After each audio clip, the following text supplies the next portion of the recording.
Imagine waking up, opening your inbox, and realizing I just wiped it clean. Not spam, not one email, everything.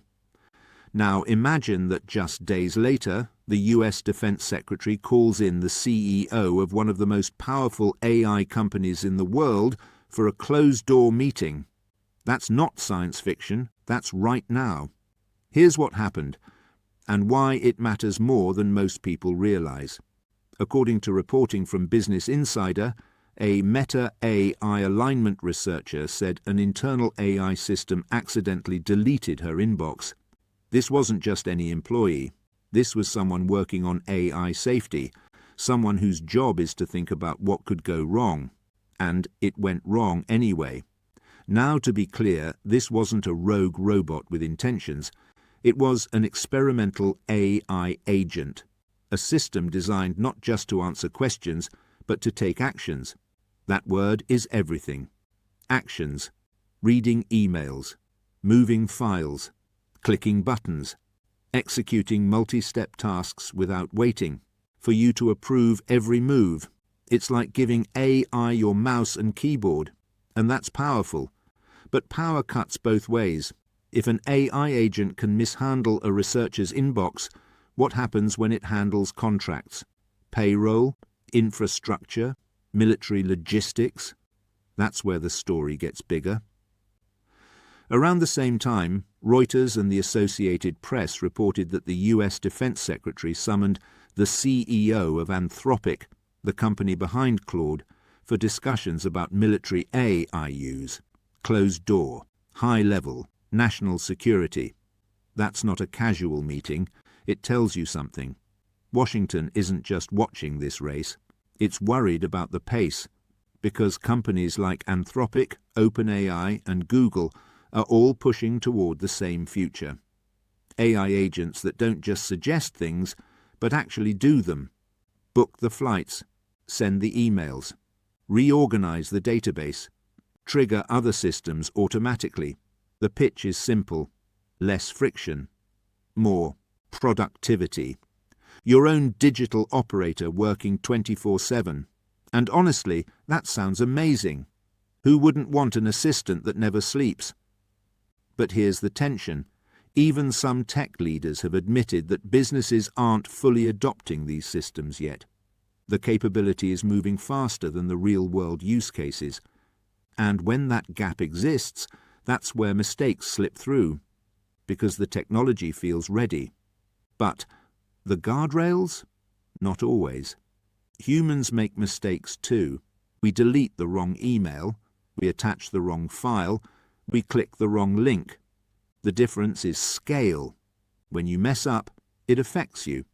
When an AI agent with system-wide permissions messes up, it can replicate that mistake instantly, across accounts, across networks, across entire organizations.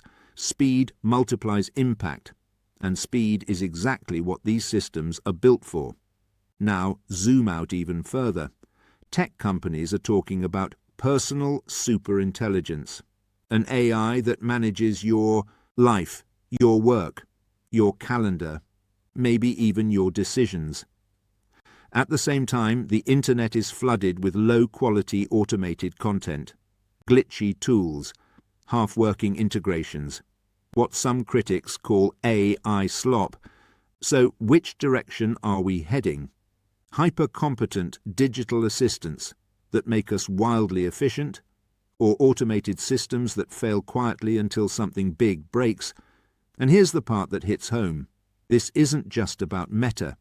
This isn't just about the Pentagon. This is about you.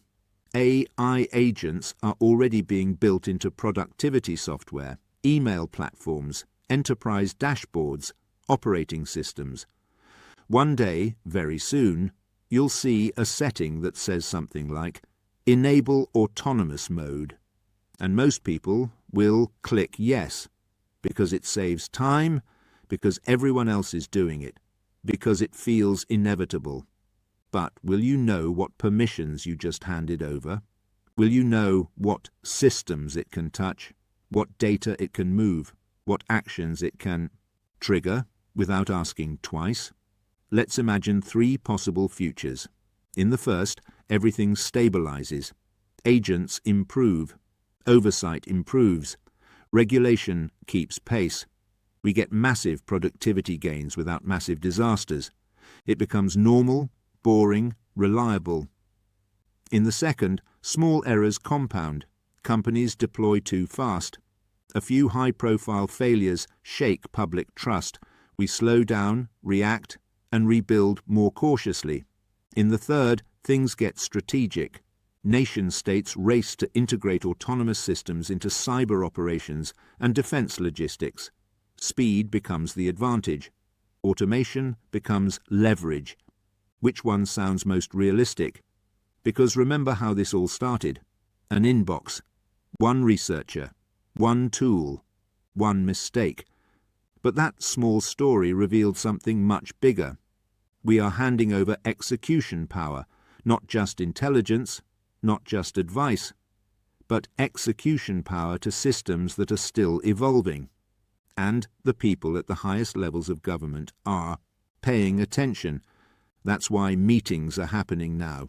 Not 5 years from now. Not after a catastrophe. Now. So here's the real question. Would you trust an AI agent to run your digital life? Your business? Your sensitive data?